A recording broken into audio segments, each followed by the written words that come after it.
Live your life within the moment.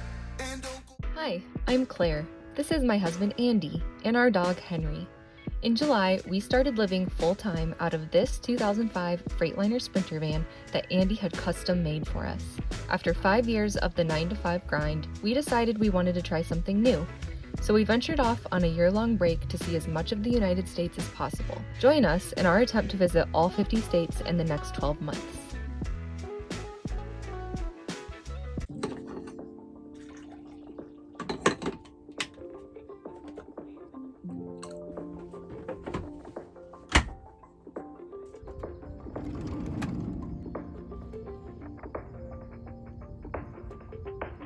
It's November 6th. It's gonna be a high of like 75 today. So I'm gonna dig out some shorts because yesterday it was in the 70s and I sweated my booty off because I had too many layers on. Good job, Henry.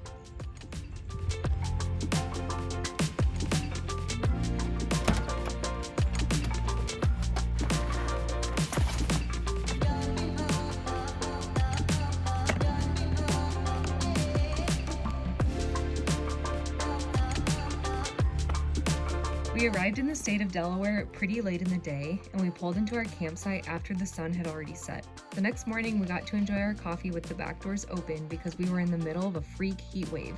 We never get to do this. Gorgeous weather.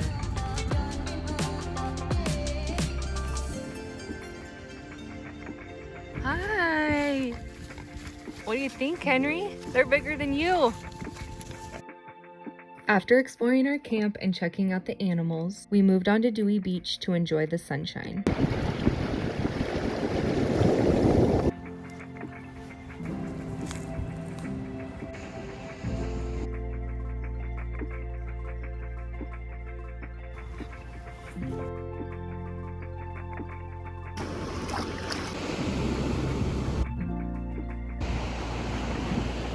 I can't say enough how beautiful the day was. I regretted not having beach chairs on hand in the storage space of our van, so we could have sat for a while. It's on the shopping list now of things to get before we head south.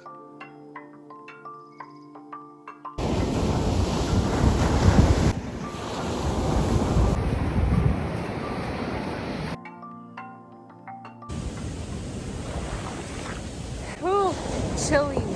Absolutely gorgeous. Well, if I didn't know better, I would think we were in Florida because this is just gorgeous. I think this is not normal though. Well, I know this isn't normal because it's November and it's 80 degrees right now in Delaware. I think we got lucky, but this is a very gorgeous beach. Never would have guessed Delaware has gorgeous beaches.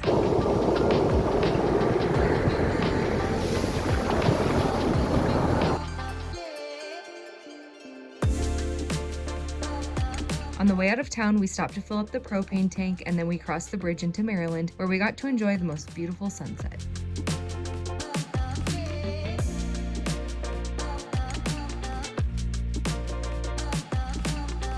It's hot out here. Yeah? The sun is like in my eyes a little bit. What do you think? This is the life. Is it? Yep. Even with the sun in your eyes? Only complaint is that there is the sun in my eyes, but I'm happy there's the sun.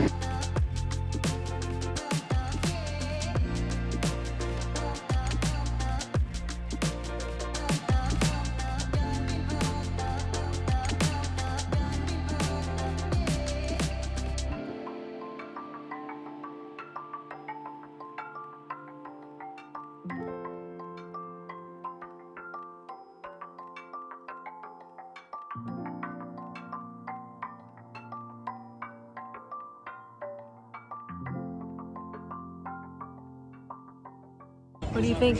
It's pretty large. I didn't expect it to be that large. I honestly thought it'd be bigger. Really? I remember it being I don't know, bigger. it's I've pretty seen it big. before. It's obviously very big, but I remember it being bigger.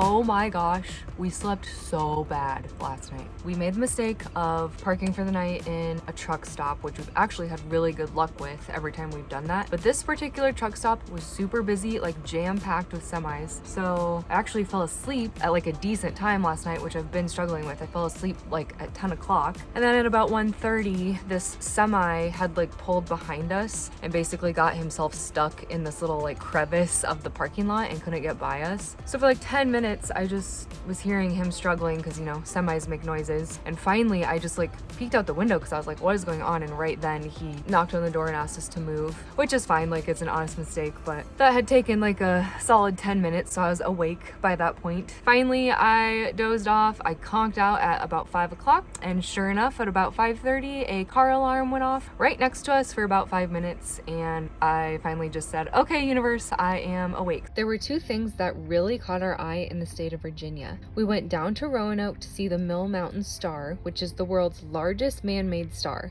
It's just over 1,000 feet above the city, so it's a great way to see all of Roanoke. The Natural Bridge is a National Historic Landmark, and it was once owned by Thomas Jefferson. The bridge is a limestone gorge carved out by the water of Cedar Creek, and it was a gorgeous sight.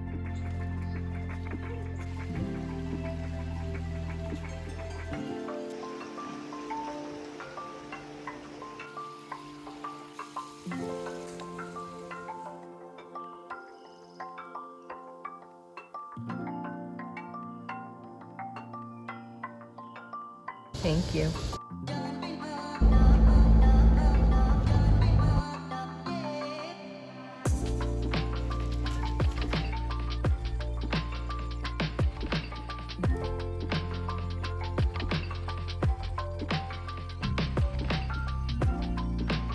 Today, we're gonna tour an insane asylum. This is such a barbaric concept to me that an insane asylum closes and then it's turned into tours for people to view as entertainment. But you know what? This concept does fascinate me a little bit, though it is a little bit strange in my mind. I'm pushing past that. Obviously, the term insane asylum wouldn't be used today. This specific asylum was built in the 1860s, and it's actually pretty crazy the types of patients who are admitted here. There were colicky babies that would be dropped off by their parents. There were women suffering from melancholia, which is basically just down in the dumps blues. But these women could be dropped off here by their husbands, and if the husband didn't pick them back up, they couldn't leave. The only person that could pick up a patient from the asylum was the person that dropped them off. So there were women who spent their 20s on until their death because their husband never came back to pick them up. Indigestion was thought to have been a mental illness, so people would show up with indigestion, get admitted into a ward for that. I think what's most terrifying for me is if I had lived in the late 1800s,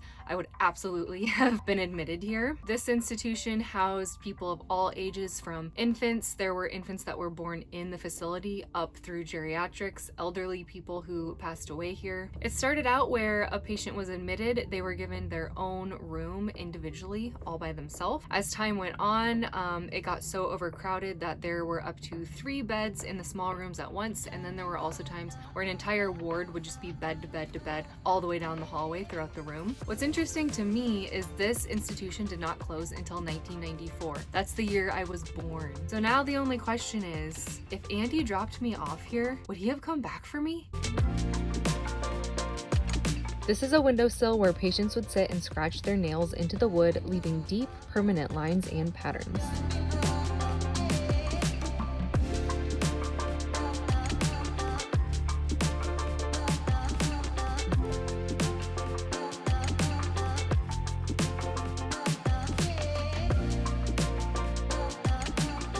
On our way from West Virginia into Ohio, we stopped for a bit at the Mothman Museum. This is located in the town where the Mothman legend originated, and it had a lot of Mothman fan memorabilia. We were in for a rude awakening the next couple of days. Once we entered Ohio, the temperature drastically dropped, and we started to see our first snowfall of the winter season. We had our tires rotated and ran some errands before heading to the house where the classic movie A Christmas Story was filmed. It is feeling like winter in Ohio. 35 degrees and Andy still wears the slip-on shoes. This couldn't be more perfect. It's snowing and we're gonna go see A Christmas Story house.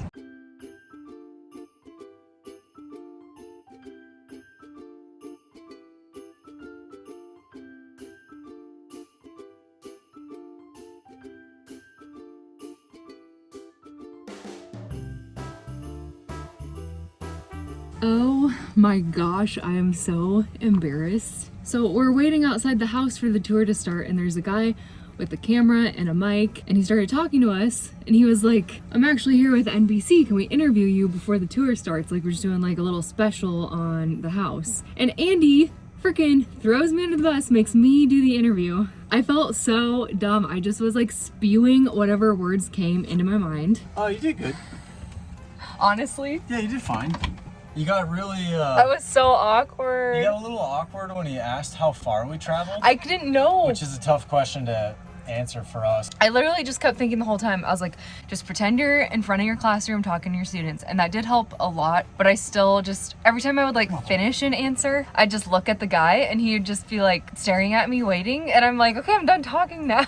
Like, I honest to God hope they do not include my interview in the segment because there had to have been interviews that were better than mine. Oh my God. And there's just a huge crowd watching me.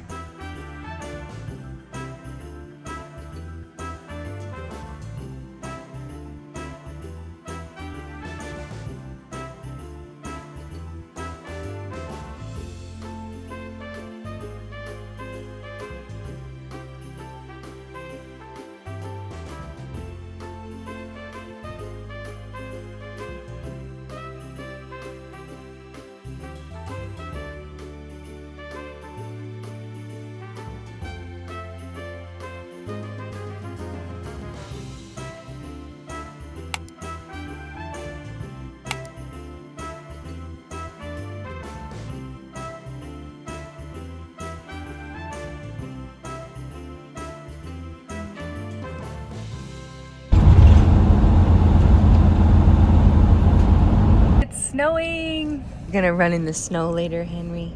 Once we entered Michigan, everything was a whirlwind. We did so many fun things. First of all, I've only been to the upper peninsula of Michigan, never the lower part of the state. So I was excited to finally get to see the rest of Michigan. Also, the first snowstorm of the season hit and it made living in the van so nice and cozy. We visited a couple of Andy's friends he made in college who still live in the area. As the storm continued, we also spent a couple of days with Andy's sister and her husband who were super hospitable and gave us a nice break from the road. It was super cold and blizzardy outside, but thanks to our diesel heater, inside the van was plenty warm and comfortable.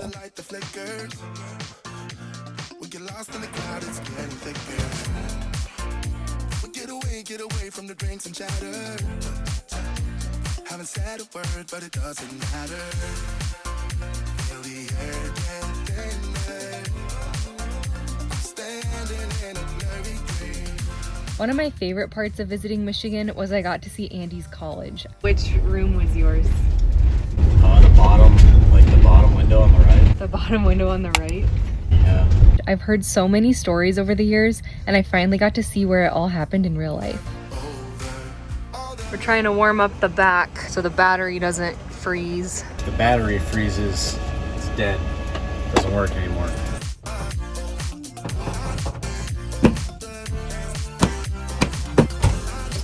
Hands are numb.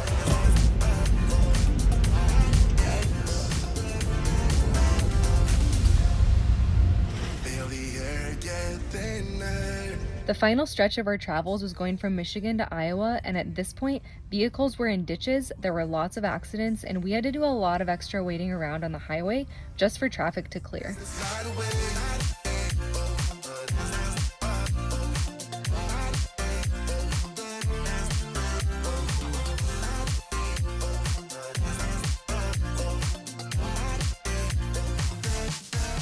We are so not prepared for this weather. If you enjoyed watching this video, don't forget to give it a like by clicking on the thumbs up button. Subscribe to my channel for more travel-focused videos and turn on the bell notification so you're notified every time a new video posts. Thanks for your support and see you next time. Live your life within the moment, and don't go wait until the morning. You never know when it is over. All that I know is we'll get older. So let us dance this night away.